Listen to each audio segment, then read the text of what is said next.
Good afternoon. It's another Wednesday evening. So this is Lillie Handy with AgentPrep, here to help you prepare for your real estate exam, studying and reviewing vocabulary, national questions, the answers, state questions, and those answers.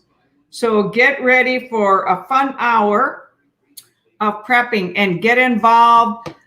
Don't just be in the class. This is for you to pass and, interact, okay? The more you interact, ask questions, answer the answers when we get to that part, the better you're going to do in preparing for your exam. So welcome to today's class. And I'm still setting up a few things here, so bear with me. So what you see on there is the actual, setting up a few things here, is one of the sources that I use. And so a couple nights ago, I created lots of guides on our Facebook group for you to easily access, different types of material that you want to know. Will the state questions be involved? Some about Oklahoma? No, actually, I'm in the state of Texas. So the national questions and the vocabulary are going to help you a lot to pass the national exam and vocabulary. For state, I only cover state questions, and that's at the end of the class. So you want to review national, go ahead and vocabulary, go ahead and stay the first 40 minutes. And you can depart on the end. However, some of the state questions could be similar to your state. Oh, I'm so sorry. Let me put my phone on Do Not Disturb so that I can focus only on you and the class. Okay. And so no Oklahoma. This is only, hi, Samantha. So this is only for Texas. However, national and vocabulary is the same throughout the United States. And you can actually, hold on here. If you give Facebook permission for StreamYard, okay, I'll be able to see your name show, and I'll show you what I mean. So let me get the link. So I'm going to share another screen here. So if you see here, it says, let StreamYard see your Facebook Live comments, because I'm streaming to Facebook and also to YouTube. Therefore, if somebody posts on here and you haven't given StreamYard access to your Facebook name and picture, it'll only say Facebook user. Like this says StreamYard. When I end up saying hello, okay, it's going to show me on YouTube AgentPrep, okay?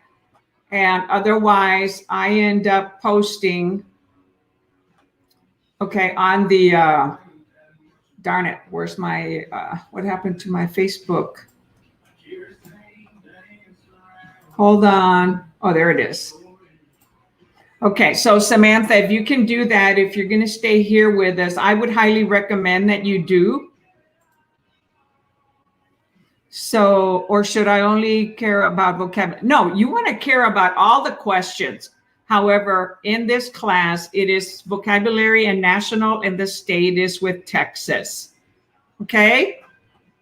So let me copy this link, and I'm going to post it on Facebook so that you can give Facebook StreamYard to access, allow StreamYard to access your Facebook name, and I'll be able to see it here instead of just Facebook user. Okay. All right. So welcome to today's class. It is about an hour class, so we'll just move right along. And if you see me looking at a different screen, I have 3 monitors going on here. And the reason I like this source, it's excellent. And I've had student after student, okay, tell me,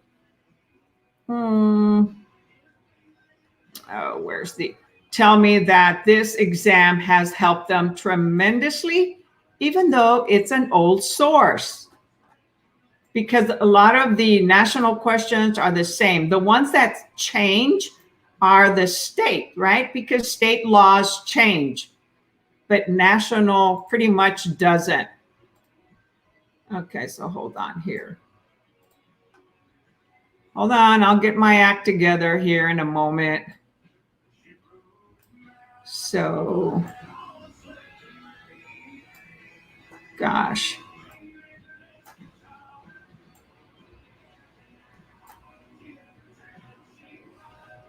I don't want so many pages open. Okay, so this is an awesome source because look, it has 1, 2, 3, 4 exams. Okay, and it not only gives you the questions, it also explains the answer.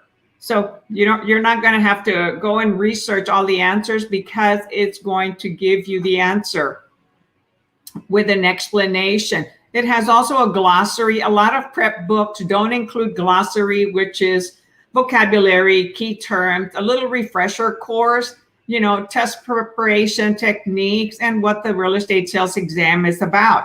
It used to come with the CD-ROM, but of course this is an old source. And you also have some math review. So we'll be doing the state and vocabulary from this book.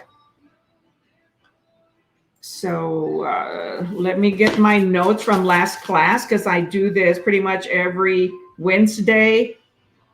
So let's see, page 173. And this source is in our Facebook group, okay? Oh, let me show you that, okay? Let me show you what I mean, that I created a whole bunch of guides to help you access them right here in our Facebook group. And you don't have to search for a lot. Okay, so this is our website that you've become a member of. And on the tab Guides,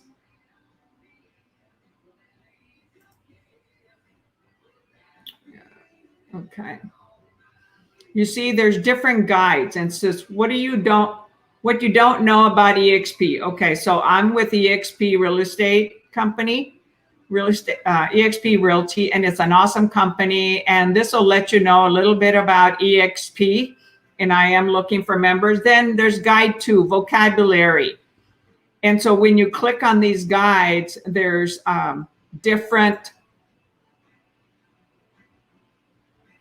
Okay, I ended up putting several guides. Like here's the vocabulary, and then here's the Texas State License Exam cheat sheet, night before exam, study sheets. Okay, so on the left-hand side, you'll see all the different guides and the documents that are within that guide.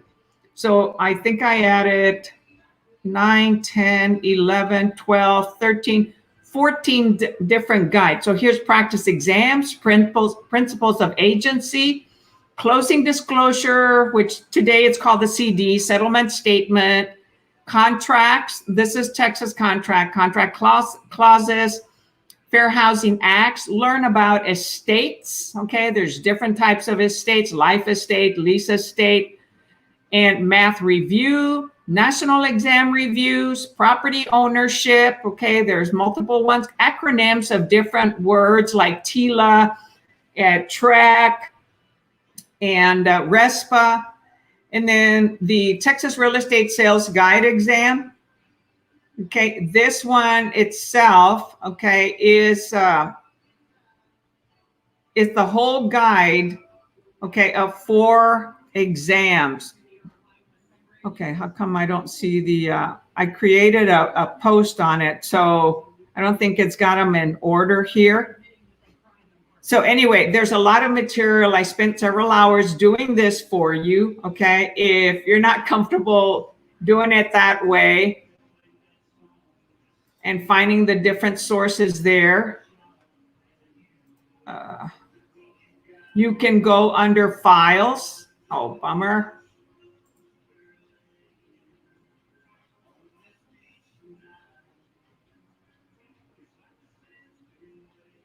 Well, it must be that my internet is slow. Okay, so there are the guides, or you can go to More and go down to Files. The very first document, well, it no longer is the very first document. It's loading a whole bunch. So all those that I reposted into different groups. Okay, this one here, the 2006 Real Estate Sales Exam 4th edition, you want to download that source. That's the one that we're studying because of all the exams and questions that it has and the explanation of the answers. Okay, so with that said, let's go into vocabulary. Let me move this out of the way. And we're back to viewing the vocabulary. Okay, we're starting out with remainder estate. So there we go, talking about estates. Okay, hold on. I think I just heard my cat meowing to come in. Remainder estate. So read that right there for a moment while I let my cat in.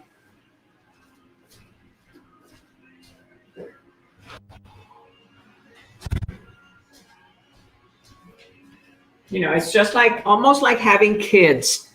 When we're busy, they decide they want something. So remainder estate, a future interest in an estate that takes effect upon the termination of a life estate. Okay, so you know a word that's called, a term that's called remainder man.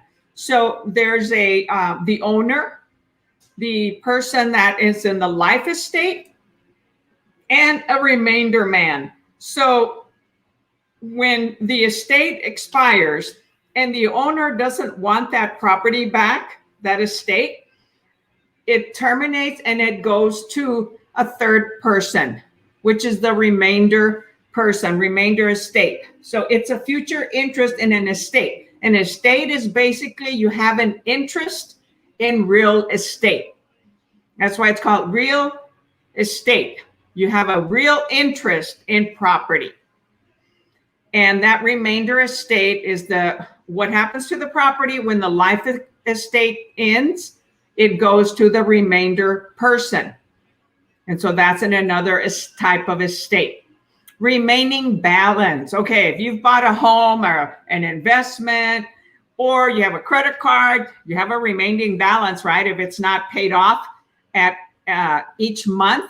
So this is usually what in a mortgage, in a deed of trust. Here in Texas, we call them deed of trust, which is similar to a mortgage. It just has a different type of foreclosure process.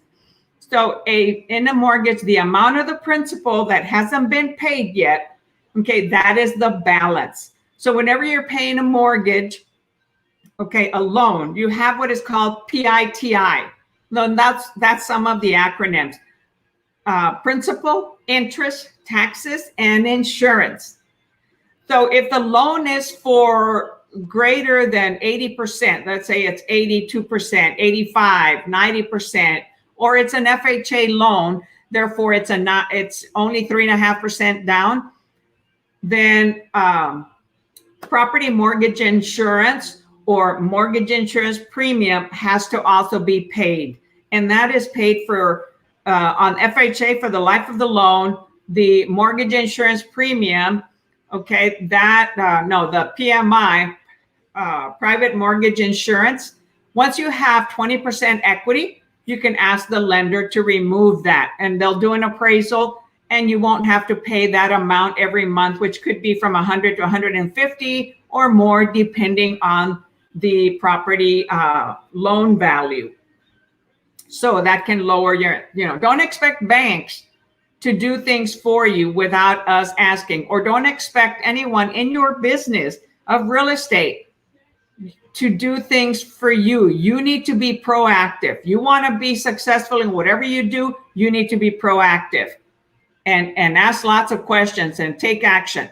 The remaining term, the original amortization term minus the number of payments that have been applied to it. So if you have a 30-year, okay, that's 360 months, right? 30 years times 12 months, that's 360 years. So the remaining term, if you've already paid 5 years, well, you have 25 years left times 12 months. And so the loan is amortized, okay, for 360 months. As you make a payment every month, the amount of interest that is being paid will start getting smaller. The amount of principal that is being paid starts getting larger the longer you have the loan. Rent. So rent can be called a certain type of lease estate. Okay, it's a periodic payment. Why? Because it's month to month, or it's a year lease or 2-year lease. So periodic payment paid by a lessee to a landlord for the use or possession of leased property. So the tenant has possession, however, they don't own it. Okay, they can't get loans on it. They have to make a monthly payment, which is just rent. Okay. Replacement cost. So you're replacing the cost of something. And that's, of course, real estate. And so appraisers will sometimes use that if there aren't any comps, or something burnt down, or it's a building that they have to determine. Oh, darn it. We may have video interruption. Okay. Hopefully not. Sometimes the internet is interrupted. So replacement cost is the estimated cost to replace an asset, being a home or a garage or a barn or whatever is being replaced, or business, or equivalent to the one being appraised. So if there's a property out in the county and there are no comparables, then the appraiser may use then the value of the land, the value of materials and labor to determine what a cost will be to replace that property if it burned down or something like that, right? Reproduction cost, the cost of building an exact duplicate of a building at current prices. So similar kind of to replacement cost. So the insurance company is going to go and give you an estimate, okay, on what it would take to replace that property with today's prices of lumber, material, slate, brick, whatever it takes, roofing material. The reproduction cost is the cost of building an exact duplicate, okay, of today's current prices. So almost similar, okay, of replacement cost and reproduction cost. Rescission, so it's canceling or terminating something, a contract by mutual consent or by the action of one party on default by the other party. So they both are in agreement, or it's the action of one party, so it's one-sided, right?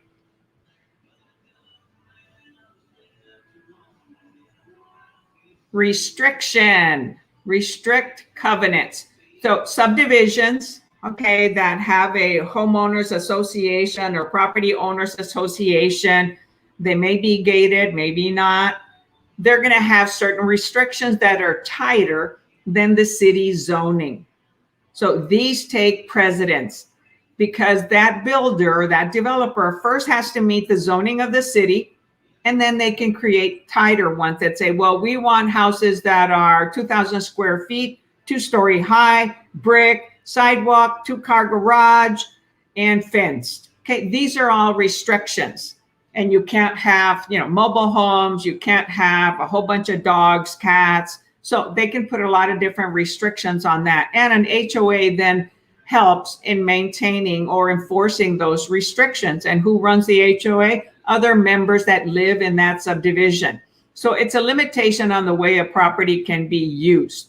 Some people do not like to be in restricted areas. They want to be out in the country, out in the county. And that's where you have more freedom.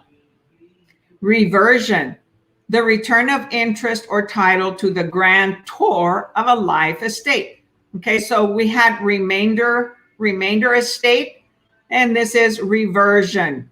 So it goes back, so that owner, grantor, owner, OR, right? The giver of a life estate, they let someone live on that property for their life. Once that person passes away, it reverts back to the original owner instead of going to a remainder person or another life estate, which is called the remainder estate. Reverse annuity mortgage, RAM, reverse annuity mortgage. When a homeowner receives monthly checks or a lump sum with no repayment until property is sold, usually an agreement between the mortgagor and elderly homeowners. So the mortgagor is whom? The borrower. This is the one case where it seems a little bit different. The lender is the mortgagee. The lender is receiving the collateral, which is the property, okay, back for loaning money to the mortgagor. But reverse annuities are done for elderly people when they need extra money. So let's say their home is paid off. They'll get a reverse mortgage, and that mortgage company will send them a monthly check. Okay, and at the end, they send them a monthly check based on the equity that they have. So the owners are not having to pay any mortgage, but they are eating up their equity. Should they pass away before then the family, before it's sold or before they get all their money, then the family has to sell it and pay the balance, okay, to the lender. Revision, to revise something, right? A revision, a new version, as in a contract. So we have a contract which is mutual between a buyer and a seller, okay? So we have a bilateral contract between two individuals, right? If something has to be changed after the contract's been executed, mean all parties have signed, initialed, and the last realtor has put the date on there where it was final, then something can be revised. Let's say they're going to have to make repair amendments after an inspection, or they want to terminate it, then a revision is made, not terminate it, a revision. So an amendment is made for that contract to make any changes that take effect. Both parties sign, execute it, and it's sent to the title company and to the lender if required. Okay, we're going to stop with revision and go into national questions, okay? Because we're doing this for 1 hour today. So we're in lesson number 45. So we're on page 175, and we will start with right of egress next Wednesday.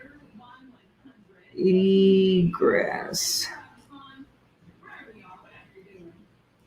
Okay, page 175. Okay, national and then state. Okay, on the national, we're going to a different source. Any questions so far? All right, so let me open my next source.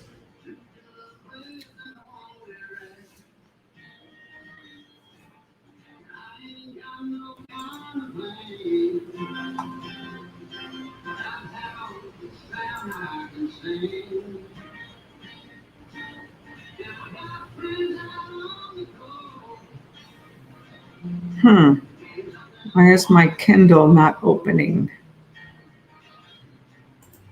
Hold on. I don't know why Oh, there it comes.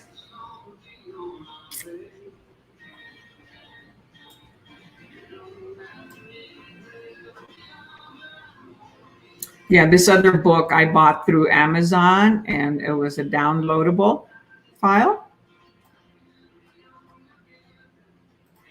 Okay. This is the other source that I use for now. Texas Real Estate License Exam, and I like this one also.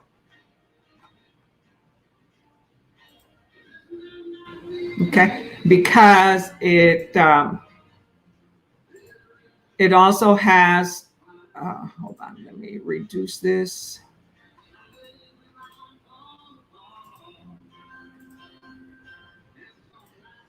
So it reviews national. So this is like a prep book. It's a review book of all the books that you studied, and it itemizes all the sections that you need to review. It has math cramp cards, the Texas law and regulations.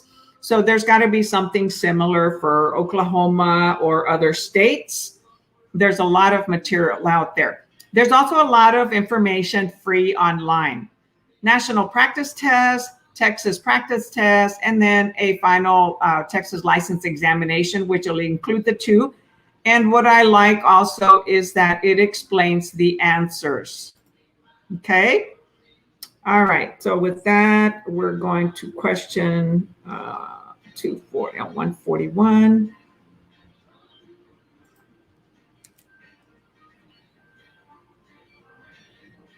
I'm sorry, 245. We'll start with session exam or quiz number 2. We're going to close this flashcards, okay, and enlarge this so that if you're on the phone, you can still see it at a good size. You know, I do what I can to accommodate, you know, a lot of individuals do it on their phone, and I have to be moving back and forth, okay, between sources. So let me also view it on the phone so that I know how it's appearing to everybody, okay? So when you start answering these questions, I would like for you to participate and type in the question number, so like 2.45, and then the answer, so that I know what question you are referring to, okay? So like 2.45. All righty. Okay, so national questions coming up. Again, write the question number and the answer. And don't be shy about answering. This is a place to, you know, participate. Okay. Hold on, I'm currently. So while a 1-year lease is in effect, the tenant dies of a sudden illness. In this situation, what happens? A, the lease automatically terminates. B, the tenant's estate has the option of canceling the contract. C, the landlord can record a lien against the lease fee interest. Well, there's a sudden death, right? And D, the tenant's estate is still obligated under the lease. So there was a 1-year lease in effect. The tenant dies of a sudden illness. In this situation, what happens? So, you know, things can go to court, and what's going to stand in court? Because, right, when you have a 1-year lease, there's a commitment to pay all 12 months. Some landlords will let you get out, but let's imagine, let's visualize that it's a 1-year lease that is still in effect. So does it automatically terminate? B, does the tenant estate have the option of canceling the contract? So the estate is, you know, with somebody else has the responsibility, right? The landlord can record a lien against the lease fee interest. Or D, the tenant's estate is still obligated under the lease. So go ahead and type your answer.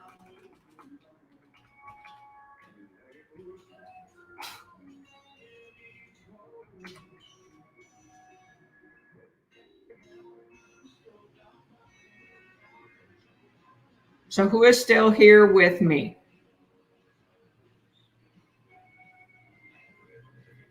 So say hi in Facebook.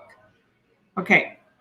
If I don't get a reply, probably in 30 seconds, because in the real exam, you have a minute or so to answer the question. The answer is 245D. Okay. So you see how it has my name, Lillie Handy Dominguez, Realtor. Hi, Eve. Nice to meet you. All right. You gave StreamYard permission to get the name. I'm logging into StreamYard. Yes, you did. So you did that correctly. Awesome. Okay. Next question. You know, it's amazing. A whole bunch of individuals requested to join the group for the class tonight, and they don't attend. I guess it's not a priority, right? Hey, this is free.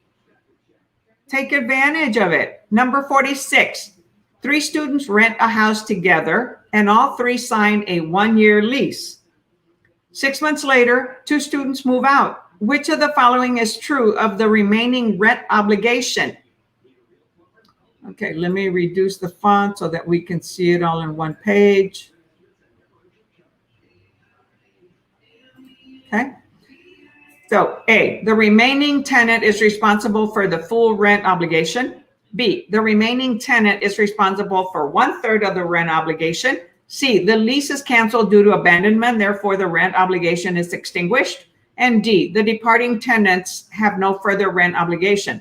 So it says 3 students rent a house together. They each sign a 1-year lease. 6 months later, 2 of them leave. So which of the following is true?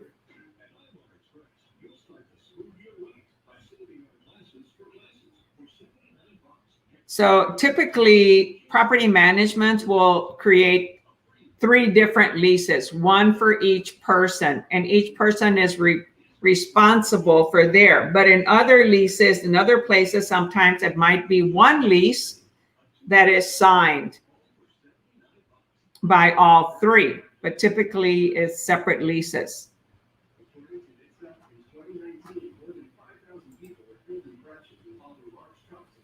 So remember, write the question number and the answer.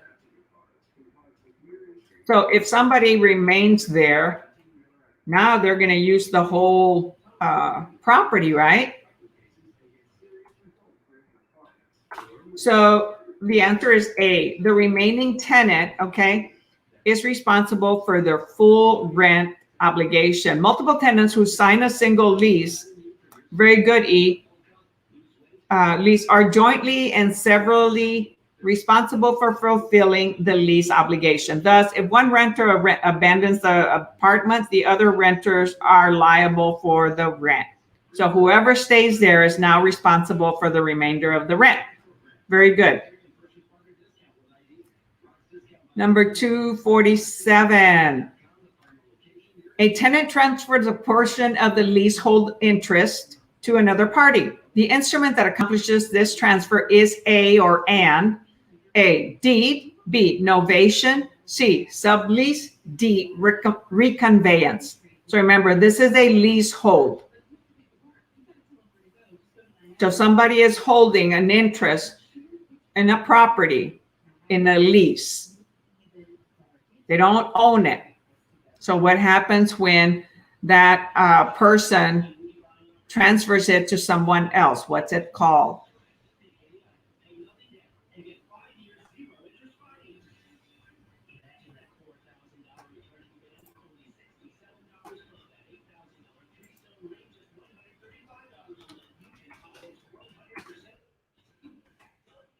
Okay, Eve says C, and that is correct. It is a sublease. But the contract, or I should say the lease, will have to say whether they can do that or not, right? And here's not stating whether they did or they not. So you just think of the question directly and select the best answer. When you know the vocabulary, you'll know what the answer is, the correct answer is. Okay, number 48.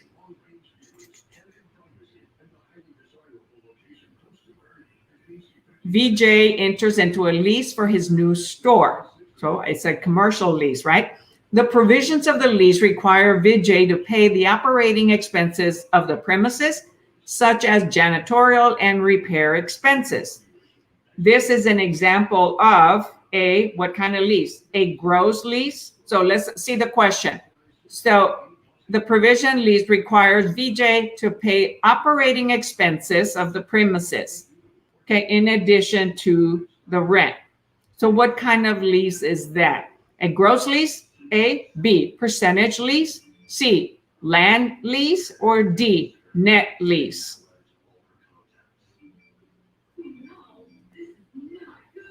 You know, there's net lease, double net lease, triple net lease. Each one has some additional financial responsibilities that are required. Oh, I didn't. So 247 was C. And we're on 248. So what do you think, Eve?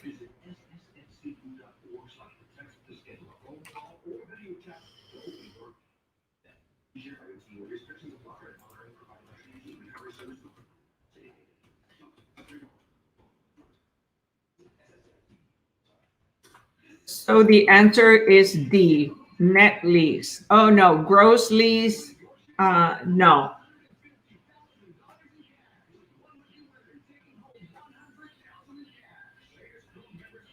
It's a net lease because it's paying for janitorial and repair expenses. It's not paying for property taxes nor insurance, but it's paying for some of the expenses. So that makes it a net lease. And when in doubt, okay, to find out really quick what if you're not sure what the vocabulary is, okay, you can type, okay, net lease versus gross lease so that you can get a quick explanation. So a net lease is the opposite of a gross lease in terms of payments for utilities, taxes, repairs, and others. So what is a gross lease type? A gross lease is a lease that includes incidental charges incurred by a tenant. The additional charges rolled into a gross lease include property taxes, insurance, and utilities. Gross leases are commonly used for commercial properties, such as the office buildings and retail places. So a gross includes, all the other expenses. A triple net lease will include property taxes, insurance, and their rent. And so there are 3 types of leases. Gross lease, also known as a full service lease, a net lease, and a modified gross lease. The main similarity amongst these leases is that they all provide a base rent.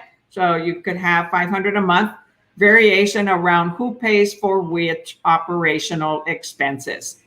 So gross lease typically includes everything. And then there are also different types of net leases.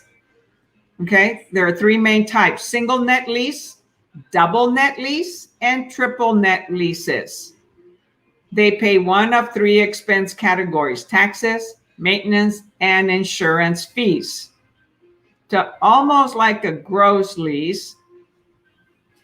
Okay, but the gross lease can also include utilities, maintenance, everything. All right, so that's a quick way, okay, to get an answer when you're trying to understand. Don't go through your books, just do it through Google, okay? Just about everything is on Google. Not totally, but almost. So, oh, I didn't write the answer yet, right? Oh yeah, I did. So 48 was the net lease. Okay, number 49.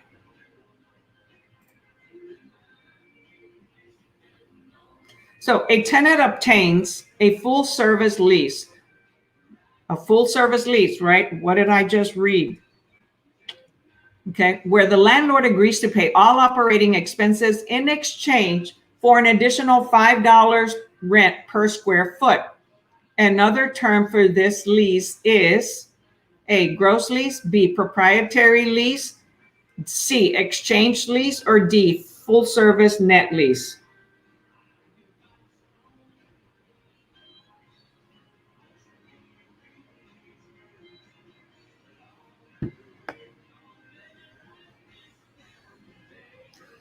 So right now, when I went back and looked at the comparison of gross lease and net lease, it mentioned something about a full service lease, right? So in this case, the landlord pays all operating expenses, which are like utilities, taxes, and insurance. However, asking for an additional $5 rent per square foot. So if it's a 500 square foot place, it's 500 times $5. So that's what, 2,500? That's quite an increase. So the answer here is A. You're welcome.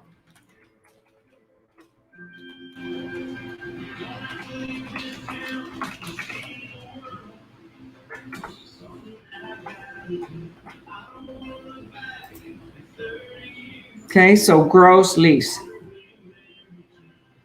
Man, that's gross. $5 more per square foot.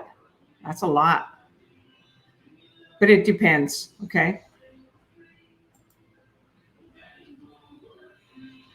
Okay, now let's see if we'll get all of 50. Okay, there it is. See, I have to go back and forth on some of these screens.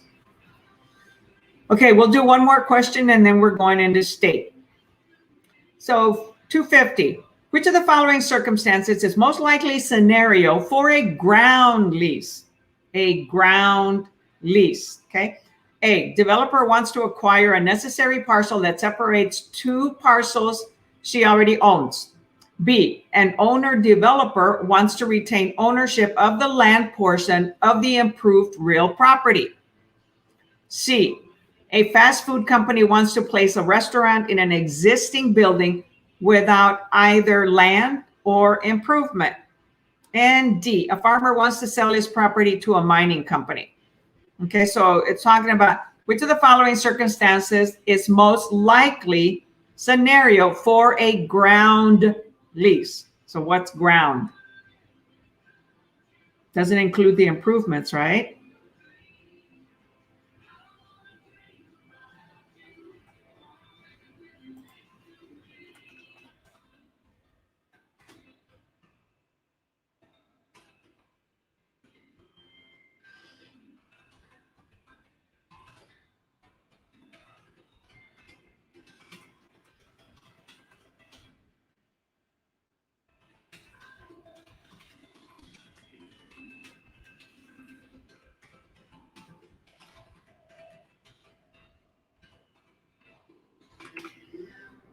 Okay, anybody answering the question? Okay, Eve says A. Anybody else? There's at least a couple of you on here. And when you get a chance, also like the Facebook group, you know, today's session. I'm going to start adding like, you know, questions and answers every other day, not as a video, but as a post to help you with some other things. Okay, the answer here is B.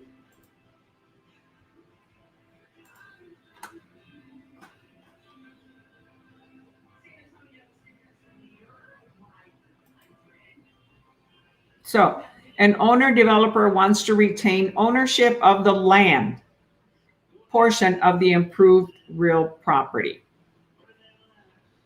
So the ground lease are primarily used when an owner wishes to lease raw land to an agriculture or mining interest. When unimproved property is to be developed and the owner wants to retain ownership of the land, when the developer or future users of the property do not want to own the land, or when the owner of the improved property wishes to sell an interest in the improvements, which are all the buildings in it, okay, if there are buildings, while retaining ownership of the underlying land. So he's going to keep the land and lease it. So 250, what was it? 250B. Okay, A said a developer wants to acquire a necessary parcel that separates two parcels they already own. No. So a ground lease is they're leasing the property. Okay, somebody is going to lease the property. The owner keeps it and leases it out, but sells everything else. Okay, all right, so that'll be it. Let me write down that.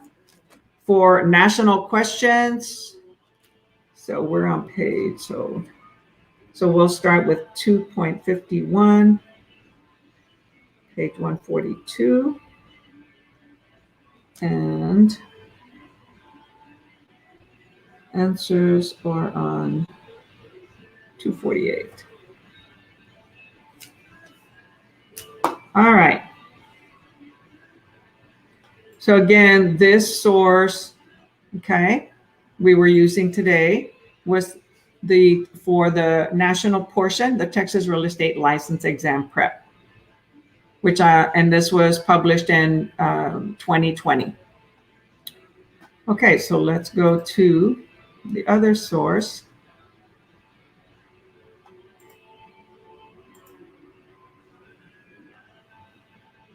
So we're back to this one. This is an old source from 2006. However, it is an awesome, awesome source.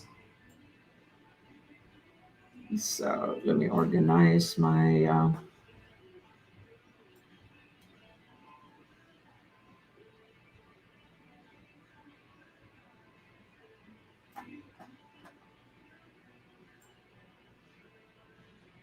I need to move some screens around.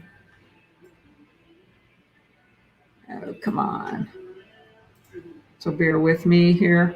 Things are a little bit slow. And I think we're on question, let's see here. 97, let me reduce this. Okay, that's much better, right? Okay, so these are state questions. On this book, the first 80 are national questions.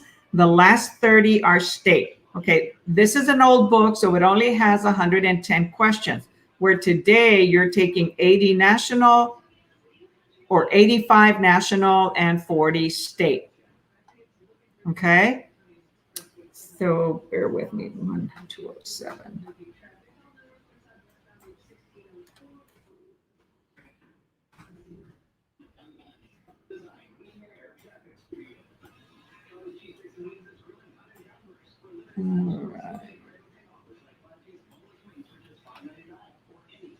All right. Darn it. Bear with me. I'm getting there. I'm having to move some things around here, the screen on my third monitor so that I can see everybody's replies. All right.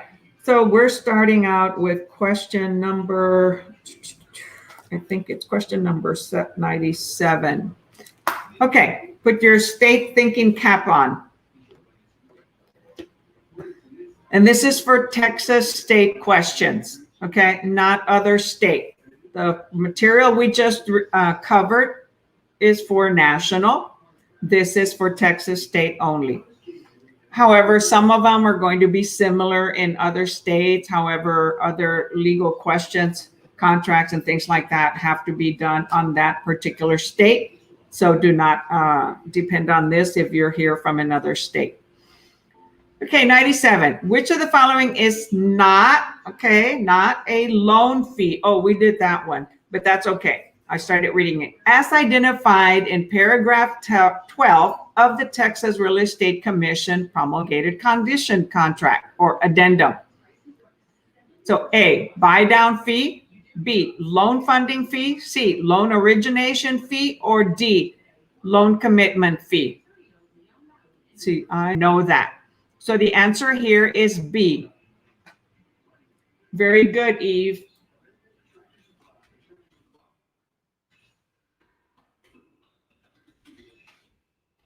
Oop, I can't type. Ha. Oh, shoot, I forgot to turn the radio off. Is the radio too loud? I totally space out and don't hear it. State question, sorry, let me turn the radio off.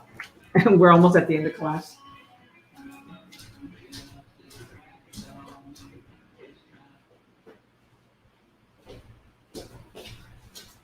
Sorry about that. If there's extra noise in the background, let me know. All right, so state question fees, what is that, 97? Number B, loan funding fee.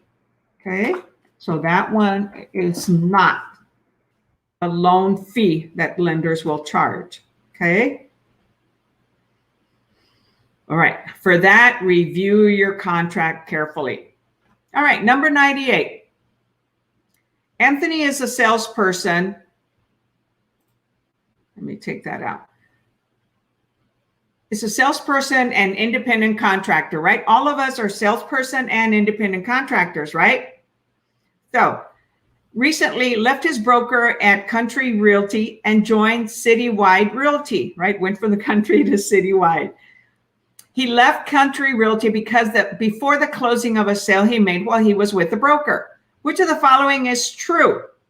Okay, so he had a contract in place and decided to move to another broker. So that contract belongs to whom? The original broker, right? So A, Anthony must forfeit the commission on the sale he made when he was with the old broker. B, Anthony is entitled to his commission to be paid to him by the Country Realty broker, even though he now has another broker. The Country Realty broker will pay the Citywide Realty broker who will split with Anthony. Or D, the seller will pay the Citywide Realty broker who will split with Anthony. So if you start a transaction with another broker and you decide to move, who does that transaction belong to, right? Because all our contracts and listings belong to whom? The contractor that we're with, the brokerage that we're with. However, we still consummated something, right?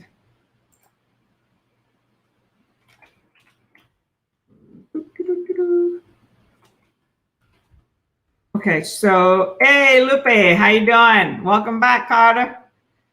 So 98. Oh, I'm gonna wait to see who else answers. Okay. So Anthony.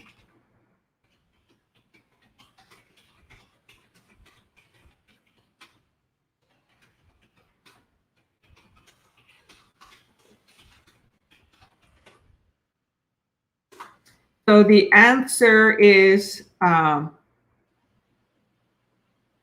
98B. So you answered C. No. So Country Realty, okay, will still pay Anthony. It will not go to Citywide.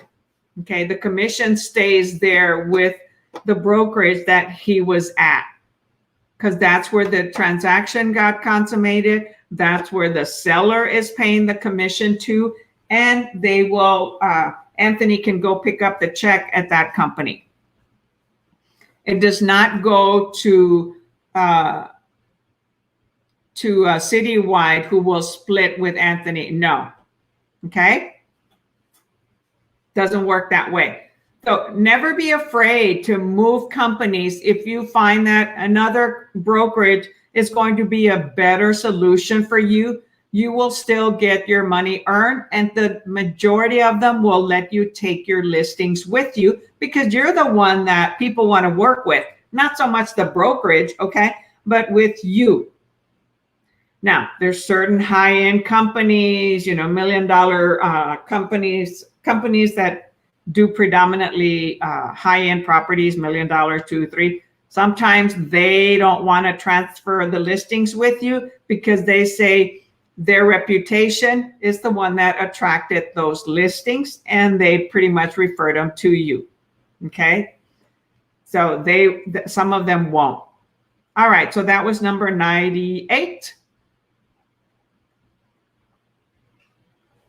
Oh, I better show the answer. Okay. Anthony is entitled to his commission to be paid by country realty broker. 99.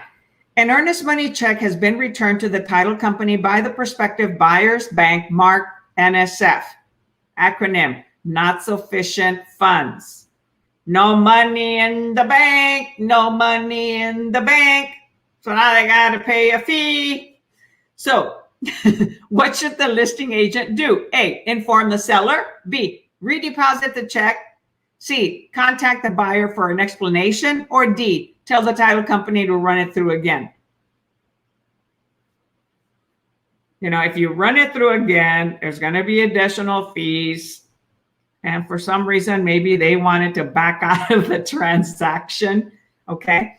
Because it says earnest money check delivered by a prospective buyer. So they decided they didn't want to lose their money. So they either took their money out or said they had it, but they really didn't. So what does the listing agent need to do? Okay, so Eve says C. Now, who do we represent? Who does an earnest money check has been returned to the title company by the prospective buyer's bank? What should the listing agent do? Who is the listing agent's fiduciary responsibilities due to? Who are they taking care of? Who is the listing agent taking care of?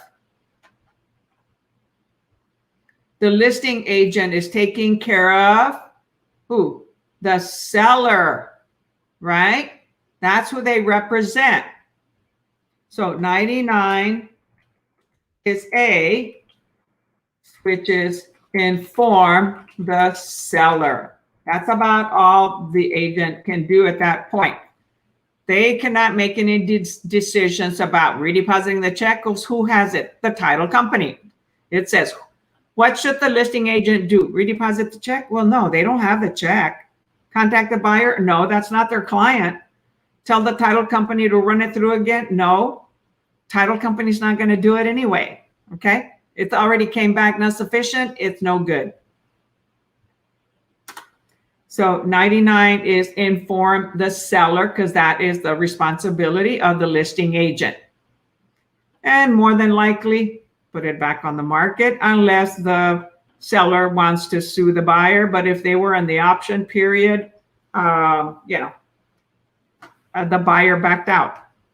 So it's going to cost more money to get it. Unless it was thousands of dollars, they might go after it, okay, on high-end properties.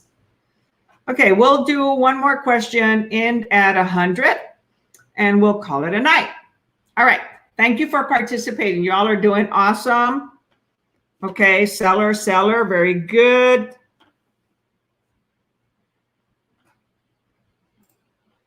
Okay, all right, number 100.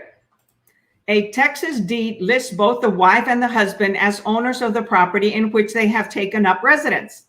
It is presumed what? A, that the property is community property with each of them owning a half undivided interest. Remember how Texas views a married couple. B, that the property is owned by both of them as tenants by the entirety with rights of survivorship. C, as dower property, or D, as courtesy property. So it says a Texas deed lists both the wife and the husband as owners of the property. So we're a community property state, right?